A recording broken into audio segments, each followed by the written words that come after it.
your host, John. On this episode, I want to talk about anxiety, and I'll start this episode with the disclaimer that I am not a medical professional. This is simply my own thoughts, feelings, and experiences regarding anxiety and just the feeling in general. I'll also say that there is definitely a massive distinction between anxiety, the disorder, and anxiety, just the feeling. So all of this episode, I'm going to be focusing on the latter of anxiety, the feeling, and just how I approach any times I'm feeling kind of anxious and what I do to kind of alleviate it. Again, sometimes it works, sometimes it doesn't, but hopefully just sharing my experience will help others out there. We're all going to get anxious in life at one time or another for multiple reasons.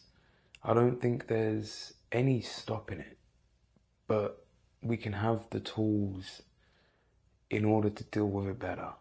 And time again, we're going to face the same problems, and we might forget the tools or might not recognize the problem. So simply having that increased self-awareness and kind of checking in on yourself every once in a while, just to see how you're doing and see how things are going. Like, it's easy for us to take ourselves for granted and kind of not allow ourselves to switch off, or kind of putting the extra pressure on ourselves that then causes the anxiety. So sometimes just being a bit more slowed down with your thinking, a little bit more realistic. Like for myself, I'm somebody that tends to think 10 moves ahead. So if I'm in a problem, or if I think there's a problem, I will start stressing about it immediately, although the problem hasn't even arisen yet. And although I like to think that I'm somebody that's fairly self-aware, this happens time and time again. Like, you drive down the road and you get a flash behind you and you get that kind of moment where your heart skips a beat, and you worry if you just got flashed by a camera and if there's going to be a ticket coming through the door in the next couple of days or whatever. Like these little things that just trigger us, but realistically there's no consequence yet. So if that's just somebody flashing their lights to let somebody else out, you've now reacted to something in an extreme way, gone to the worst possible scenario in order to protect yourself.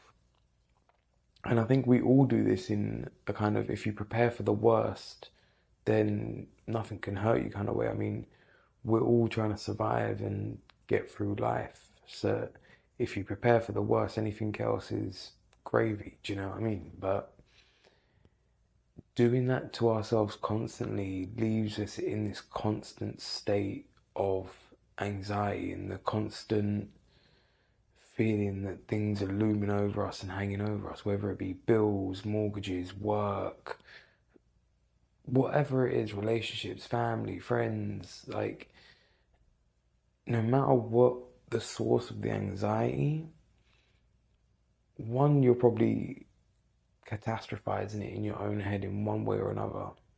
We tend to build things up in our own head, again, to protect ourselves. And if you've prepared for the worst or you've prepared for the best, then there you go.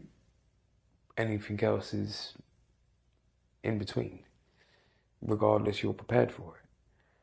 But in the meantime of doing that, your stress levels and everything else are going to be through the roof. At least mine are. So take the car flashing lights, for example. For a couple of days, I'll be watching the letterbox or watching whatever letters come through the door, wondering if one of them is a ticket. Now, chances are I know I wasn't speeding or whatever else, but there's that question in your back of your head that was you and da-da-da-da-da-da-da, because if I overlook the fact that it could have been a ticket and one does come through the door and then that's points, that's a penalty, that's this, that, and everything else. All of a sudden, then I'm facing consequences that I wasn't prepared for. So by kind of preparing for that immediately, thinking in the moment, as soon as it happened, oh, what's the worst that can come from this?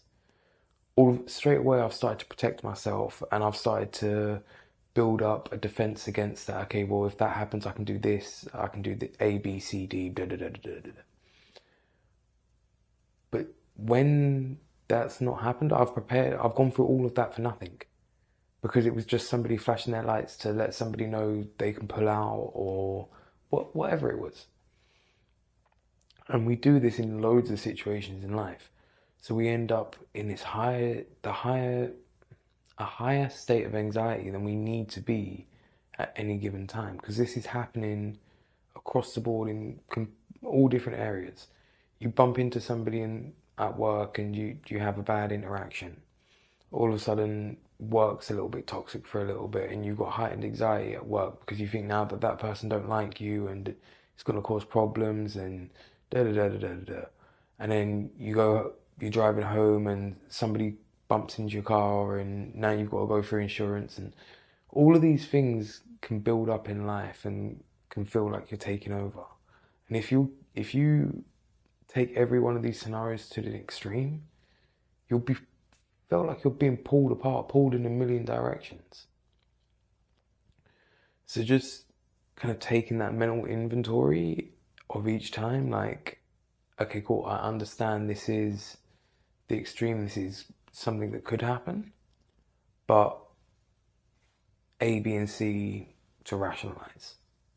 That's what I do anyway. So again, to go back to the car flashing their lights, if somebody was to flash lights, the first thing I do after I see a flash whenever I'm driving is check my speed, just in case.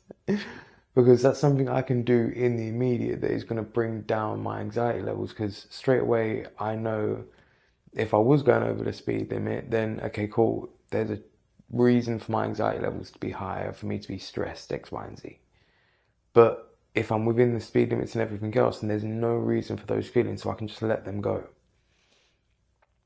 And it's going to be that constant case across life.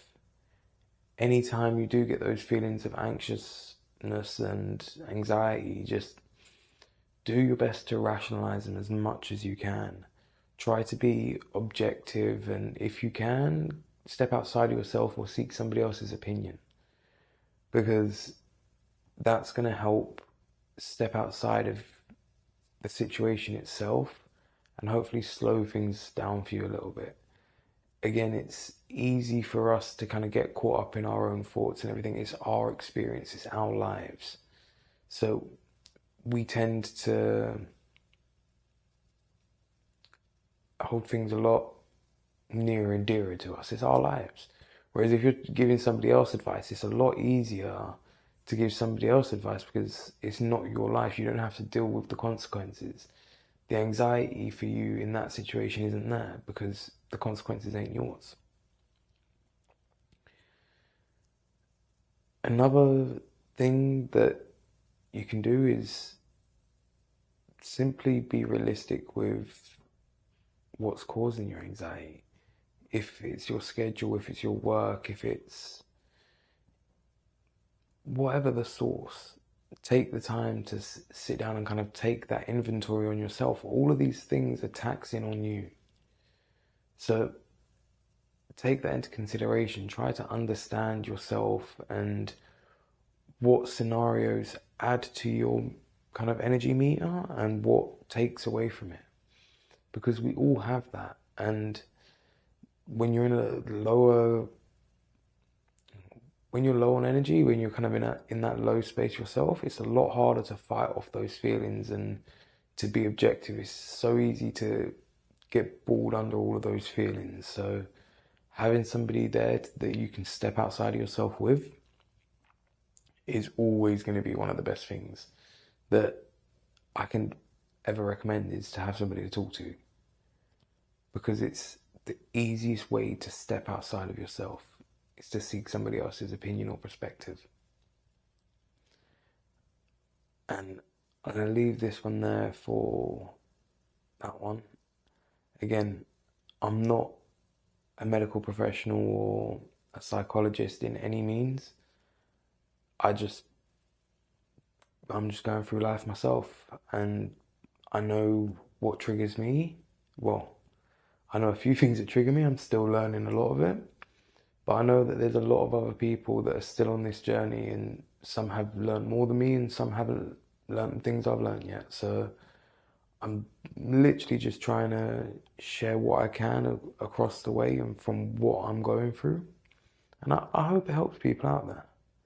Anyway, the seed for this episode is going to be a little bit different. Try to reduce the amount of alarms you live by. Like, literally. This can be really good for kind of lowering your anxiety levels and just your stress levels in life overall. That constant nagging feeling of alarms going off and that you're constantly living by a clock really doesn't help stress levels and your anxiety levels in my experience. So just being able to come away from alarms and clocks and being a bit more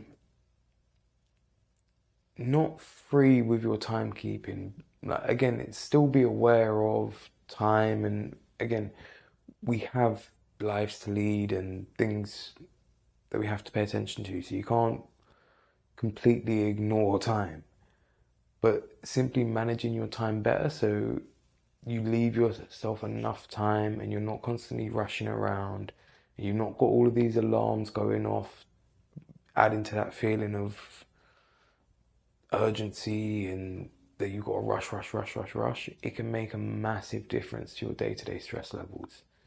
Just feeling that you're kind of on target and you ain't got that nagging sound or nagging feeling or whatever can really help in the short term to kind of reduce your stress levels and your day-to-day anxiety levels.